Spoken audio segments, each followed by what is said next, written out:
The overall message that I'm feeling across both of these spreads for this week is, you know, a lot of the times, right? Like you guys are the balancing of the scale, trying to make sure that things are fair, trying to do the right thing, trying to, um, balance out that karmic scale so that both parties always contribute an equal amount, okay?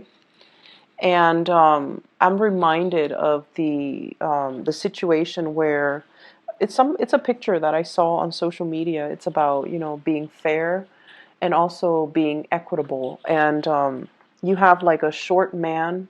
He's standing on two crates and he can barely still, because he's so short, he even though he's standing on two crates, he can't look over the fence and see the soccer match. Whereas you have another really tall man, and he's also given the same amount of crates to stand on. So he has two crates. And so he's towering over this fence and he's looking at the soccer match. Whereas the shorter man, they're both given two crates. So yes, it is fair, right? It's equitable because they're getting the same amount of crates. But one person is born kind of well endowed, they're tall and they're able to look over that fence. Whereas other people are not as fortunate and they're born a lot shorter, they're disadvantaged. And that's just, a simple analogy. But what I feel is that message is what I'm seeing in this spread here, where it's like fairness needs to be also context specific. Not everything in life needs to be calibrated, nickel and dime, and balanced out, and equal give and take. When one partner is kind of low, at a low point in their life, we have to step up. If we love them, if we want the relationship to survive, we need to step up. And who knows how long they're going to be down for, but we need to do the right thing because we love the person and because we cherish the relationship.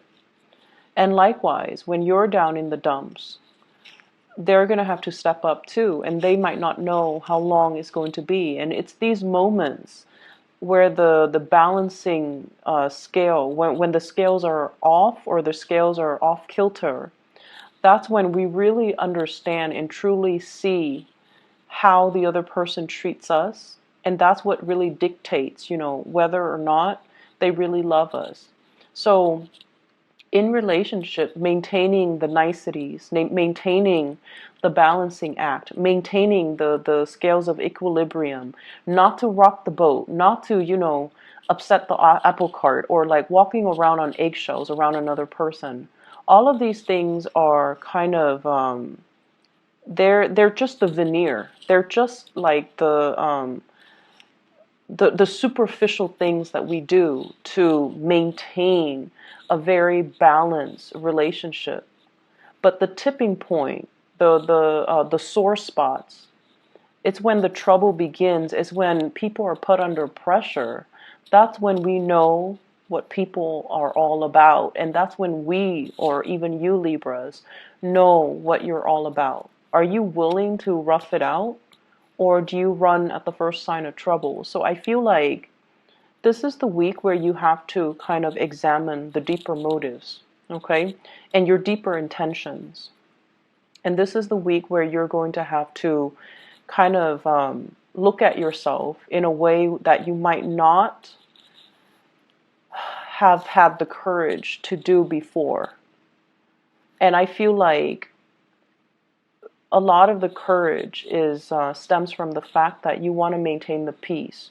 You're not a conflictual type of a person, but it's when you're put under pressure, opposition, that's when you really know who you are. So I feel like I'm inclined to say, do you really know who you are? Do you really know who you're dealing with? Do you really know who your partner is? Do you know what they're capable of? Do you know and understand the people around you who's really there for you when the going gets rough, when you're put under pressure? Who is able to come to your defense? Who is able to stick with you through thick and thin? These are the things that you need to, or these are the things and the people that you need to treasure and to value. The rest of it is just the veneer, it's just the facade, it's just the social niceties, the airs that people put on. But at the end of the day, it's like, it's all fake, pretty much. Okay? So that is what I'm seeing across both of these spreads. And I feel like it's coming out here in the spiritual advice a lot more than the love reading, thank God. But I feel like these are things that we're going to have to examine, not only for this week, because I feel like the energy is going to permeate all throughout your birthday time. And, birthday time is when we get a lot of contact, a lot of invites, a lot of communication from other people. So who's really reaching out? Who's really there? Who really remembers?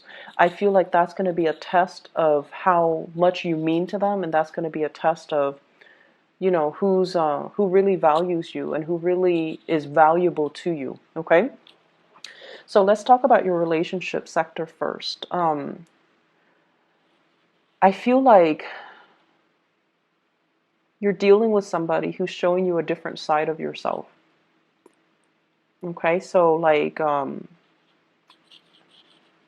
it's not going to be as balanced as you hoped, okay? Because this person is injecting a grander vision into the picture. This person is not just about, hey, it's me and you happily ever after. This person has dreams and aspirations that are a lot bigger than you or them. And I also feel like they're willing to forgo a relationship if it doesn't meet their ideals. And then also they're willing to forgo a relationship if life is calling. And the person you're dealing with here, I have here the Queen of Swords. And the Queen of Swords, this fell out for, I believe, Taurus. So if you have Taurus in your chart, if you're dealing with a Taurus, you might want to, take a look at this, okay? If you're dealing with a Taurus, if you have Taurus, moon, sun, or rising in your own chart, their reading might be pertinent as well. It might help you understand things from another person's perspective. You don't have trouble doing that, but I feel like it might be meaningful. Anyways, we have here an air sign, an Aquarius, a Gemini, or a Libra, such as yourself. However, I mentioned before, I feel like you guys, especially the Libra moons, you guys love, love, love your pinks. And I have this card that represents you. I might actually talk about this first so that you can see the contrast. So this is your energy, the Eight of Cups. This is walking away from a situation that is not balanced, a situation that you've invested a lot of time, resources, energy into, a lot of work into as well. And at this point, you're tired. Emotionally, you're overtaxed. And you feel like, oh my gosh, I've wasted so much time. It's been really hard for you to disengage, mainly because you're like, I've invested a lot of time and I'm not going to be able to recoup my loss. And so you might have been hesitant about walking away in the past, but now you're willing to walk away. You're willing to take a new path, mainly because it's not emotionally nurturing you anymore. And it felt very heavy and it has felt very icy and cold for a really long time. So, you put on the veneer that like everything is rosy, right? That pink, everything is rosy, everything is peachy. However, internally in your hearts of hearts, I don't feel like you can deny the fact that your heart is not in it anymore. It's taxing and it's not liberating and it's unbalanced and it's not reciprocal. And so many of you have chosen to walk away from a situation, or emotionally you have walked out of a situation. And I feel like you're looking towards somebody else here, okay? Somebody is bringing something into your life. They're showing you a different perspective. And I feel like you might still be in this other relationship that you can't, where you can't really recoup your loss, so you can't really move away. There might be children. And you might have also wondered, like, I can't leave because, there might not be other people, other suitors, other opportunities for me until this person comes into the picture. And this person is everything that you've wanted. They're blue, you're very pink. So I feel like there might be gender role reversal, okay? And that's just the stereotypical, color coding that I'm using, but I do feel there's an element here. This is a female energy, and yet her demeanor is very, very strategic, very icy. So she's not a warm, cuddly type of a person. However, she's very intelligent. So it could be a male or a female, but their energy is that they're not, typically warm and cuddly and welcoming and things like that. However, this person is very highly activated on the crown chakra. They have a lot of insights, a lot of wisdom. They can see through people. They can see through situations. They can bring a lot of clarity in a situation where there is none. And I feel like you find them very, very attractive.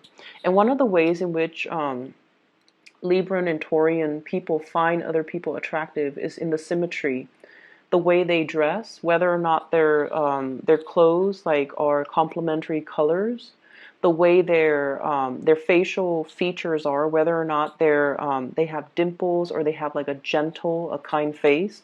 So I feel like you guys are really are suckers for like people with a pretty face. Okay, like we're talking like classical beauty, like somebody with dimples, somebody with long eyelashes, somebody with expressive eyes, somebody with features that make them feel like very gentle, very like harmless, okay, like big eyes and rosy cheeks and plump lips and things that make people feel like, wow, this person is like a doll, they won't really hurt a fly. So you find this person really attractive, and I feel like that's the first thing that drew you in. You found them very, very attractive, very physically, aesthetically pleasing to look at. And when you got to know them, you might find this aloofness, this icy demeanor about them quite fascinating, mainly because it's not emotionally draining on you, mainly because they don't demand a lot of from you. And so many of you might be in one relationship where you're like looking for a way out, and you've been thinking about it for quite some time, but you stuck around. And I feel like this person is like a breath of fresh air into your life, and you're kind of starstruck, but you're just like, maybe I can have both. Like I see this element about weighing out the pros and cons, and at the end of the day, you've concluded, maybe I don't have to forego one to have the other. Maybe I can do both because this person doesn't seem like they're emotionally needy. So I can put my emotional needs here and just, have this person in whatever way I can because they're not going to make demands of me. And I feel like at first it was like that. However, you became attached to the other person. They're like this, very aloof. They can take care of themselves. They're independent. They don't really need another person. But I feel like what you started developing was the Two of Cups. This is a friendship. This is like a very deep spiritual bond between you and another person. This is like two people who are very like-minded. The communication flows really, really well between the two people. It's the foundation of friendship, and it allowed the two of you to approach one another in a very honest, in a very like unguarded type of a manner. And I feel like you have developed feelings for this person. You didn't think it was going to happen like that. You thought you could handle the disconnection, I guess. But then the other person draws you in, and then you end up at this Two of Cups phase where you feel like this person is my kindred soul. They really, really, really get me. And I feel like the trouble is right now, this is a really beautiful card, but I feel like the person that you're dealing with, you might not be physically intimate with them. There might be an emotional affair. There might be, if you're in another relationship, there might be an emotional affair. I don't see a lot of things here that indicate, well, I definitely see attraction. And I feel like a very strong soul connection and a spiritual connection. I don't see like, that sexual attraction, the I can't live without you type of attraction, like that carnal desire, because I feel like nothing has been consummated yet. There's an emotional connection. There's an emotional affair if you're in another relationship. There's a deep emotional bond. But where the person is that they're very moral. They will not stray from their morality. Okay? So like, I feel like it's somebody that's, kind of like no sex before marriage. Okay, so it could play out in that way. Or I can't be with you if you're married to somebody else. Or I can't be with someone I don't love. Or they could just be like, they could be waiting as well for you to finish up things from your end, whatever that means, before they can get involved with you. But if they want to get involved with you, I feel like it's going to have to be all or nothing, because this person wouldn't want any less. They want all of you or none of you. Okay? So that's where you're at with this person right here. And this person, they're linked up with the star and the world. So you're dealing with someone who might be very, very popular. They might have fame and some type of, they might have fame, they might be a world traveler, there might be an element of people coming from different countries, somebody that travels a lot, or somebody that belongs to a different world. Like they're just, culturally different from you. And the star in the world basically means they are waiting on a higher calling. They're waiting on for their life to begin. They're waiting for opportunities to travel. They're waiting for opportunities to kind of move away, pursue their life, or allow their lives to start. So I feel like at a moment's notice, they're going to be on their way out. They're going to be seeking other opportunities. So there's somebody here that you definitely have a very strong connection with, but it seems like you're tied up in something else. You're not able to give them whatever it is that they want, or whatever it is that you want from them, to solidify a really strong relationship. And the feelings are definitely mutual. With this Two of Cups, it's a soulmate connection. It's a very strong spiritual bond. But I feel like if you don't recognize it for what it is, it's going to slip away. And soulmate connections, they come in they're not rare per se, but I feel like there's a time and a place for it. And the soulmate connection can also run its course too. There's a time and a place for that as well. So if you're not quick on the uptake and recognize this situation for its rarity, and for, how powerful it is, I feel like it's going to slip you by, because the other person, they're going to be drifting away. Okay? This is the escape here. Things coming to a culmination, things coming, it's like coming full circle and coming to an end, closing out of a cycle, mainly because we have healed up from the past. For others of you, it could be, just the fact that you're with a new person now that really gets you, that you feel is your kindred soul, and you're very, very happy. The person has helped you done a lot of healing on yourself. And I feel like the cycle of you feeling, we have here the Eight of Cups and the Two of Cups, and altogether it adds up to 10, which is the completion stage. You have somebody, you've been feeling empty and taken for granted for a really long time, and then you meet this person who's like a kindred soul. They're fair. They are just. They want to do the right thing. And I feel like it's really refreshing when we meet somebody who has the same values as us, all right? And so they're completing you, and they're going to help you kind of like continue that next phase of your journey. So if you didn't believe in, morality, if you didn't believe that people were selfless, that people are incapable of, doing the right thing, I feel like you're meeting somebody. You might have met somebody already, or for this week at least, you're meeting with somebody that has these high ideals and aspirations and dreams and goals and sense of morality and that moral compass, and also the same values that you espouse. And as a result of it, it's going to feel like, wow, this person gets me. This is what I've been missing all along. And it took this person to come into the picture for me to believe in it again. And for me to feel like I'm normal. I'm not the weird one. just because everyone around me, lost faith in it. So I feel like someone is giving you a lot of inspiration, and they're kind of like that star in a very dark night. You're going through a period of a lot of immense self-doubt. Am I in the right place? Am I where I'm meant to be? Am I following the right path? Am I doing the right thing? And then this person is showing you, yes, you're on the right path. Yes, you're doing the right thing because I believe in the same things. So you're meeting a very strong soulmate. And it's a beautiful relationship. Recognize it for what it is and really cherish it, okay? And proactively go after it, because I don't feel like they're going to stay around. If you're not making your intentions known, they might not linger around forever. And then when you decide to do it, Libras, it might be too late, because you tend to straddle the fence, and you're not as decisive as other signs, okay?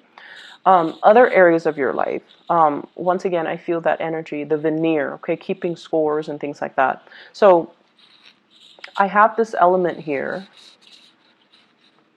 This is a workplace attraction.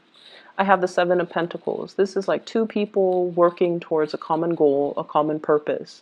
And usually I think of this as, I'm staying a little bit extra at work, mainly because there is an office attraction or something that is hidden. Okay, not so much like a clandestine affair, that would be more the Seven of Swords, but more like, I really admire and appreciate this person. I want to get to know them better. But we have like work that needs to be done, but there's that, every once in a while they cross my path. There's that attraction. So I definitely see you feeling this for somebody, and it might make the work environment a lot more dynamic, a lot more fun. I also feel like there might be interference in the work environment as well.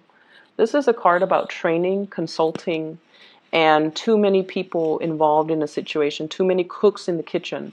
Everyone is offering their 2 cents, unsolicited nonetheless, and everyone feels like they're an expert in their field, so they're coming together to kind of offer, their advice, offer their take, and it can create a lot of confusion. And I feel like that's what it's doing here. We end up here with the Five of Pentacles. And the Five of Pentacles is a situation where we feel kind of left out. We feel a little bit hidden and isolated. And despite all of these options, all of these people coming in telling us what we should do, it's really hard for us to listen to our inner voice and allow, it's like these inputs from these other people is drowning out your intuition. So you should really listen to your intuition and figure out what you need to do, okay?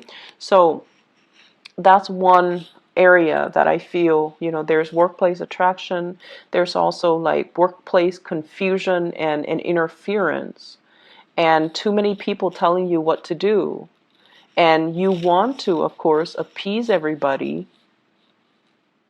But I feel like you're at a point where you can no longer do that. You're at a point where you need to kind of step out of your shell and grow up. And I want to say like almost grow a backbone and do what it is that you're divinely, intuitively guided to do, rather than being afraid to upset people by not taking their advice, even if what they're offering you is not appropriate for what you're dealing with, okay? For those of you who are feeling a little bit down and out, if you have recently, I see a divorce situation here as well. We have the Justice card as well as the Four of Wands. This is like paying alimony, paying child support, ending a relationship, having to deal with the legal aftermath of a failed relationship. If you are dealing with that as well, I feel like financially things might be halved, okay? So financially, if you have had a lot of financial blessings, so if you're like, if you were married and there were two incomes, now we're going in half. And I feel like you're going to start to feel the financial pinched, okay? And then if you've had to, take care of the kids or the wife or the husband or whatever the situation is, there's now child support and alimony that's going to have to be had, and there's going to be that financial pinch as well. So I feel like for some of you, the financial picture is not looking too great. And I also feel as if, I feel like for those of you who are dealing with, divorces and separation and child support and alimony, you have to kind of go to court and sort out like either agree to redraw or renew or renegotiate your alimony or child support payments. And then for others of you, I feel like you're doing really well at work. You might be in the legal profession. You might have met somebody that you've married to in the legal profession. You might now be meeting somebody in the legal profession, and you guys really hit it off. And I feel like, it's a really great career for you to stay in. You're consulting, or other people are consulting you, and so you're doing a lot of training in that arena. But I definitely feel like there is this sense of meeting somebody that you really, really love on a soul level. You recognize each other. It's like upon the first time that you meet, you understand this sense of your soul recognizes one another. Okay, I'm gonna leave it at that for you, Libras. Take care of yourself, and I'll be back next week. Okay.